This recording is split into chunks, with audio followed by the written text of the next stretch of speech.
It was lucky Friday 13th on the MV Algerine. My cabin mate, old Dr. Les, engaged in quite a scene.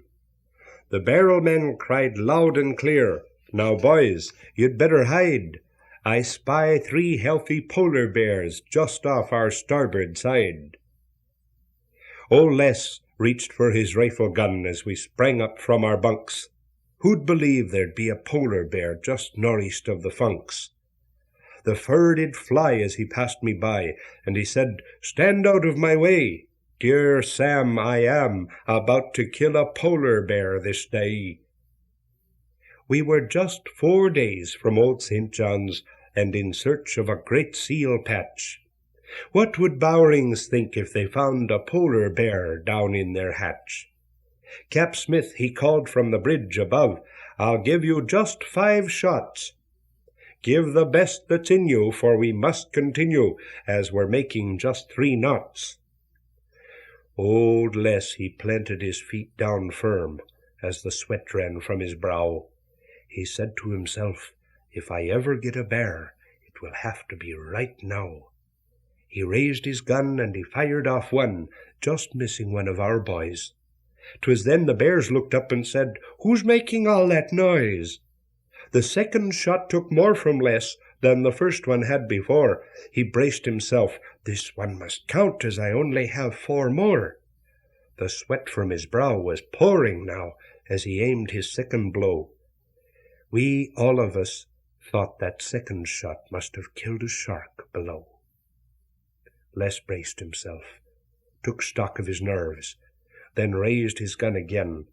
All of the starboard rail was lined with hardy sealing men.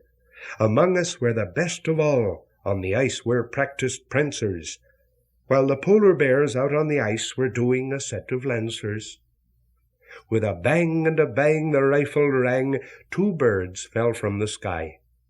"More food for us," the bears cried out. "Come have another try."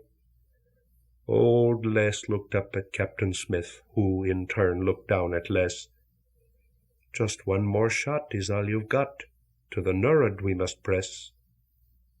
Old Lester's hands were clammy, thinking, "What a sin 'twill be if I fire again with a single shot and I miss entirely." His body began to shiver and shake, and he thought of the old crow's nest. In old St. John's they regarded his prowess to be among the best. The polar bears asked of each other, "Do you think that he will make it? This feller, he just wants one of our hides. Do you think that he will take it?" Then they laughed aloud as they viewed our crowd, and they said, "Go fire away. The devil a bit will you ever hit a one of us this day." There never was a rifle aimed with more intent and grit. If ever a bear was about to die, then one of these was it. Or so Les thought before he shot. What a story in St. John's Town! He pulled the trigger, but not 1 figure of the polar bears fell down. One can hardly describe the feeling inside of the man whom we call Duck. The rifle fell to the deck below. We all of us felt the shock. The skipper's orders were, "Start the motors. We cannot remain here longer. We'll give old Lester another chance when he feels a little stronger." And each polar bear felt quite aware, as the Algerine pulled away, that with her went a very fine fellow whom they had met that day.